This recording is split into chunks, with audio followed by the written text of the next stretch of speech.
Hi everyone, it's me again, Kiana, and welcome back to my channel. As you guys can see from the title of this video, we are going to be doing, I don't know really what to title it, more as like a fall TBR or top books I want to try to get to this fall-ish, one of those. But let's just go ahead and get started with this video. So I have tried since the beginning of my booktube career for like 3 years or so to try to set myself a set TBR for the season. Within this, like every season, I try to read a certain amount of books, like at least these books that I say on my TBR, and then hopefully I do. I've been failing like this past year. I had one for summer, I'll leave it somewhere on the eye, and I think I read like one of them. Got rid of like the others or something like that. But these, I already have one on my TBR, and I know I will probably get to them in either October or November. But now let's start with the video. The first book I want to try to get to is a Universe of Wishes. This is an anthology with authors Zamira Ahmed, Libra Bray, Tessa Grayton, Zordia Kodorova, Rebecca Roanhorse, V.E. Schwab, Tara Sim, Nick Stone. And it is basically close your eyes, make a wish, the universe is yours for taking. And it's just a short story collection. It looks very dark in my opinion. And it's fantasy and sci-fi. So it's short stories. I don't know like how short they are, but yeah, I look forward to reading it. It's something like maybe like a story a day, but it just, the cover to me looks dark. It was in one of like the Owl Crates like special edition boxes. And on the back it says, Un Placio hides secrets hiding behind its dazzling ball gouges.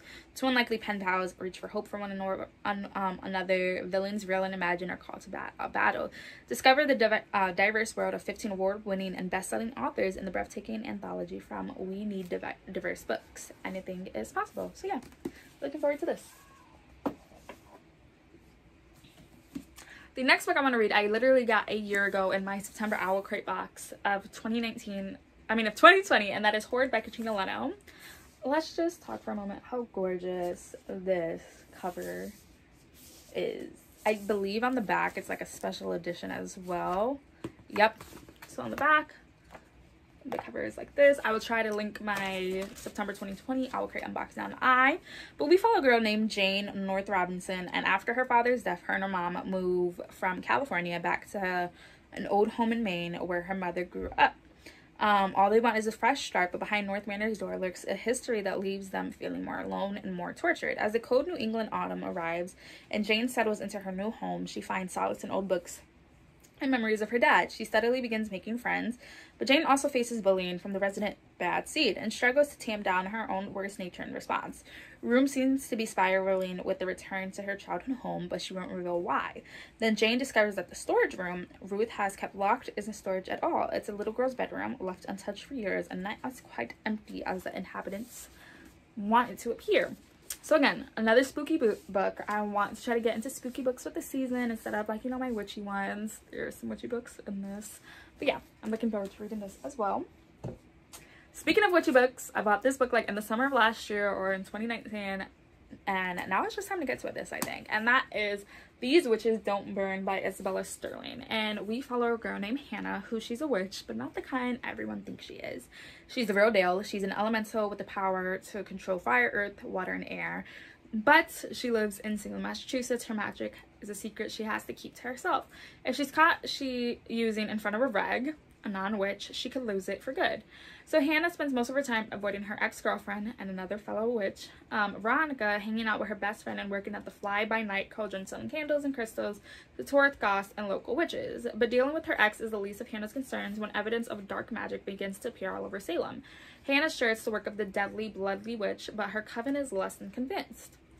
So Hannah is first to team up with the last person she wants to see, Veronica, and while the pair attempt to smoke out the Blood Witch, Hannah meets Morgan, a cute new ballerina in town.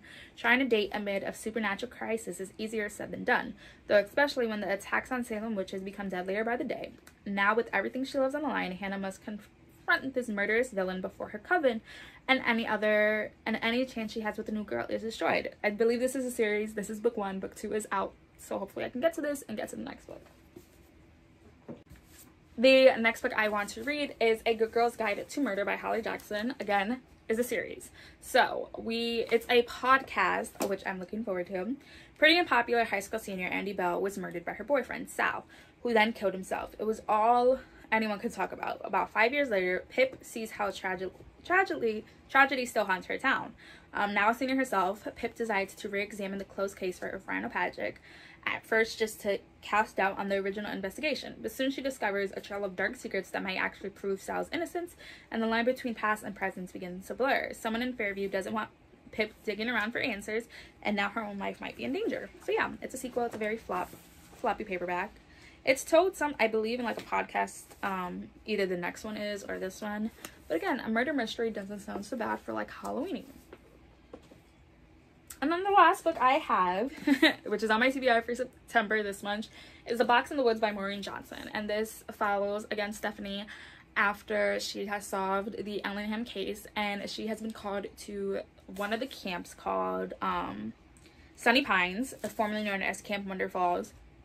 They want to reopen, but they also want to try to figure out what happened to those 4 camp counselors that went missing in like 1978 when 4 campers went missing. So Stevie, along with Janelle, Nate, and I believe David, go to live on the camp and try to figure out. I do look forward to reading this month because this is one of my favorite series ever. But yeah, so those are all the books I want to try to get to in this fall season. I'm gonna try to like put at least a book or 2 on my TBR every month. As I said, I already have A Box in the Woods on my September TBR. Maybe I'll put Witches and Horde on for next month, but that is all for now. I'll be leaving here on the side of me 2 videos you guys should go check out. I try to post twice a week. Sometimes life gets in the way, sometimes work gets in the way, and I'll see you guys hopefully very soon with another video. Bye guys.